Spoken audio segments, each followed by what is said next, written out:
Hi అండి. ఇప్పుడే నాకు యాడ్సెన్స్ అకౌంట్ నుంచి ఒక మెయిల్ రావడం జరిగింది. సో, ఈ విధంగా అనేసి గూగుల్ యాడ్సెన్స్ నుంచి రావడం జరిగింది. ఇక్కడ వీళ్ళైతే ఒక యాడ్ యూనిట్‌ని అయితే మనకు ఇంట్రొడ్యూస్ చేస్తున్నారు. అది కూడా యాడ్సెన్స్‌కి సంబంధించింది. సో, చూడండి ఇంతవరకు ఈ యూనిట్ అంటే యాడ్స్ యూనిట్‌లు ఉన్నాయి. కానీ ఇది కొత్తది అంటే సైడ్ రీల్స్ యాడ్స్ అని. సో, వైడర్ స్క్రీన్స్‌కి అంటే డెస్క్‌టాప్ కంప్యూటర్‌లో మనకు సైడ్ స్టిక్ అయి ఉంటుంది. అంటే ఒక వెబ్‌సైట్‌ని మనం ఆన్ చేసినప్పుడు వేరే వేరే యాడ్స్ వస్తుంటాయి. కానీ ఇది స్టిక్ అయి ఉంటుంది. అంటే దాని నుంచి మనకు ట్రాఫిక్ ఎక్కువ రావడం, క్లిక్ చేయడం మనకి ఇక్కడ ఎక్కువ అవ్వడం అయితే జరుగుతూ ఉంటది. సో, నాకైతే 13/12/2022 నుంచి మనకు ఈ యాడ్స్ అయితే కనిపిస్తాయని నాకు ఇక్కడైతే వీళ్ళు మెన్షన్ చేయడం జరిగింది. సో, ఇక్కడ చూడండి today we're announcing a new ad format called side reels. ఓకేనా, side reels. Side reels are ads that stick to the sides of your pages when they are viewed on widescreen devices such as desktop. If you already have anchor ads turned on, side reels will automatically start to appear on your site after 13/12/2022. అంటే దీని అర్థం ఏంటంటే మనకు వెబ్సైట్ని on చేసినప్పుడు అది కూడా computer లాంటి ఒక వైడ్ స్క్రీన్కి మొబైల్ అయినా కూడా మనం వైడ్ స్క్రీన్లో చూస్తుంటాం కదా. సో అలా ఆన్ చేసినప్పుడు సైడ్కి అంటే లెఫ్ట్ సైడ్ కానీ రైట్ సైడ్ కానీ మధ్యలో కంటెంట్ ఉంటుంది. సో లెఫ్ట్ సైడ్ కానీ రైట్ సైడ్ కానీ యాడ్స్ అనేవి స్టిక్ అయి ఉంటుంది. స్టిక్ అంటే అది పోదు. ఇంకా ఈ మనం వెబ్ పేజెస్ మార్చినా కూడా ఆ యాడ్స్ అన్నవి అలాగే స్టిక్ అయి ఉంటుంది. అదే వీళ్ళు ఇక్కడ మెన్షన్ చేస్తున్నారు. సో దాని పేరే సైడ్ రీల్స్ అని వీళ్ళు యూనిట్ అని యాడ్స్ పేరు పెట్టారు.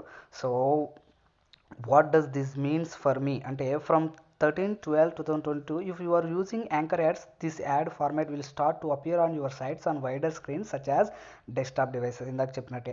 So you may see and increase in your auto ads revenue.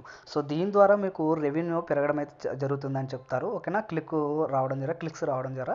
So ఇది బై డిఫాల్ట్గా ఆన్ అయి ఉంటుంది, మీరు కావాలంటే ఆఫ్ చేసుకోవచ్చు అని కూడా వీళ్ళు చెప్తున్నారు. సో దానికోసం మీరు ఏం చేయాలంటే there are no action required from you for this change to take effect on your sites. ఓకేనా, సో ఇది మీకు ఏ విధంగా ఉంటుందో కూడా ఇక్కడ మీకైతే మెన్షన్ చేస్తాను చూడండి. సో ఇక్కడ చూసుకుంటే ఫర్ ఎగ్జాంపుల్ ఏదో ఒక ఇండియన్ ఎక్స్ప్రెస్ ఏదో ఒక సైట్ని ఓపెన్ చేసి చూపిస్తాను చూడండి. ఫర్ ఎగ్జాంపుల్ దీన్ని ఓపెన్ చేసి చూపిస్తాను. నేను వైడ్ యాంగిల్లో మీకు చూపిస్తాను, అది రొటేట్ చేస్తాను ఒకసారి. సో డెస్క్టాప్లో అయితే ఇంకా క్లియర్గా మీకు అర్థమవుతుంది. సో ఈ విధంగా చేసినప్పుడు ఇక్కడ యాడ్ ఉంది కదండి, ఇది మిడిల్లో ఉంది. సో ఇక్కడ సైడ్కి వస్తాయి యాడ్స్ కూడా. ఒక నిమిషం, డోంట్ అలో ఎస్. సో ఇక్కడ ఉంది కదా, ఇప్పుడు ఈ యాడ్ ఉంది. నెక్స్ట్ పేజ్ మార్చినప్పుడు దీంట్లో ఎక్స్ప్లెయినడ్ అని క్లిక్ చేసినప్పుడు ఇప్పుడు ఇక్కడ సైడ్కి ఇంకోటి చూపిస్తాను మీకు. ఎస్, ఇక్కడ సరే కనిపించట్లేదు.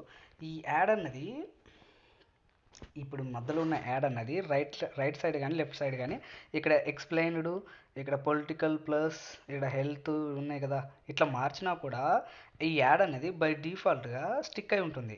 అదే వాళ్ళు చెప్తాను, దాని ద్వారా మీకు రెవెన్యూ ఎక్కువ రావడం జరుగుతుంది. అదేవిధంగా దానిపైన క్లిక్ రావడం జరుగుతుంది. సో అప్పుడే కదా మీకు రెవెన్యూ అనేది ఇంకా ఎక్కువ రావడం అయితే జరుగుతుంటుంది. సో ఈ విధంగా ఇదైతే వర్క్ అవుతుంది. ఓకేనా. So friends, if you like my videos please subscribe to my channel అండి. మీరు సబ్స్క్రైబ్ చేసుకుంటేనే నేను చేసే ప్రతి వీడియో కూడా డైరెక్ట్గా మీ యూట్యూబ్ ఛానల్కి వచ్చేస్తుంది. So please subscribe, like and share friends. ఓకేనా. సో థ్యాంక్ యూ అండి, థ్యాంక్ యూ సో మచ్. ఓకేనా. సో ఈ విధంగా ఇది ఎక్కువ దేంట్లో మనకు యూజ్ అవుతుందంటే డెస్క్టాప్ సైట్ వాళ్ళకి ఎక్కువ రెవెన్యూ, దాంట్లో చూస్తే మాత్రం ఎక్కువ రెవెన్యూ అయితే రావడం అయితే జరుగుతుంది. సో ఇదండి. సో థ్యాంక్ యూ అండి, థ్యాంక్ యూ సో మచ్.